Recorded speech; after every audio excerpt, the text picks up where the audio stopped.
Mi nombre es Guadalupe Romero Lucero y esto es un control de lectura. Voy a hablar sobre los temas que hemos visto durante este tercer parcial. Vamos a empezar con el tema de los derechos humanos para las personas morales.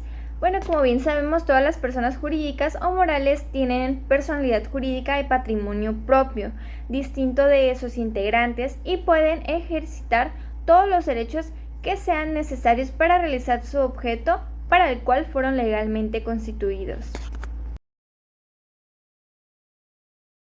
La Convención Europea de Derechos Humanos fue firmada en Roma el 4 de noviembre de 1950 y entró en vigor el 3 de septiembre de 1953. Dicho convenio fue elaborado con la finalidad de salvaguardar los derechos humanos y las libertades fundamentales de las personas de los Estados europeos miembros del acuerdo.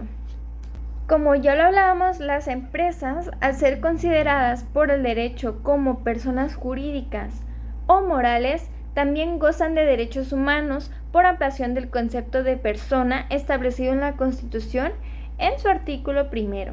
Conceptualmente parece confuso que la expresión derechos humanos se aplique también a las personas no humanas, que son las personas jurídicas, pero es el resultado del principio de interpretación jurídica.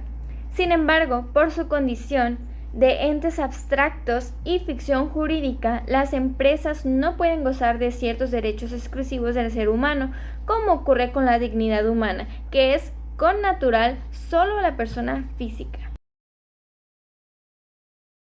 Hablaremos sobre el trabajador de confianza. ¿Cómo podemos distinguir al trabajador con categoría legal de confianza?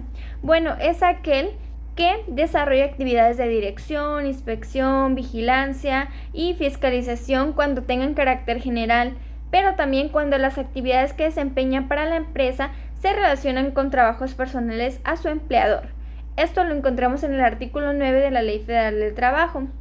La naturaleza jurídica distinta del trabajo de confianza se encuentra en los artículos del 182 a 186 de esta misma ley.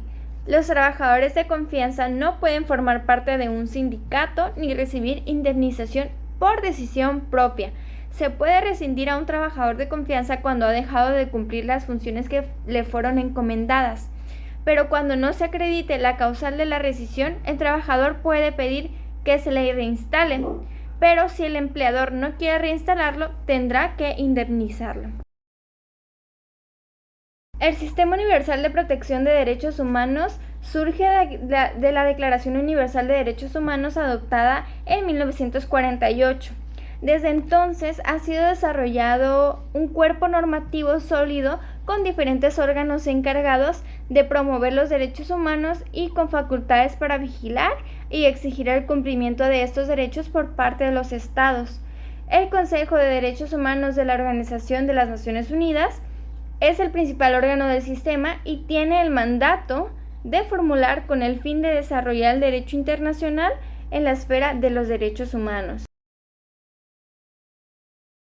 El diálogo jurisprudencial es la interacción entre las altas cortes y los tribunales regionales de derechos humanos, por medio del cual se puede citar o ser citado, invocar o ser invocado, ser referente del uno o del otro de este.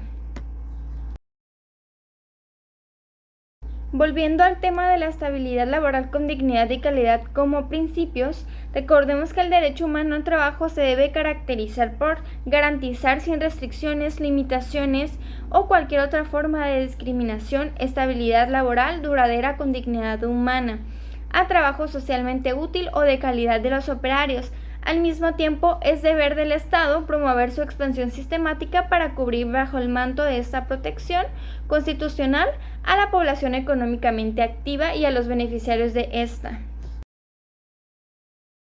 La Corte Internacional de los Derechos Humanos ha establecido jurisprudencialmente que la desigualdad posiciona a unos destinatarios de la misma norma en condición de vulnerabilidad respecto de otros destinatarios conceptualmente iguales, otorgándoles en el texto de la ley tratamientos diferenciados sin justificación convencional, los cuales son identificables mediante un análisis de objetividad y razonabilidad.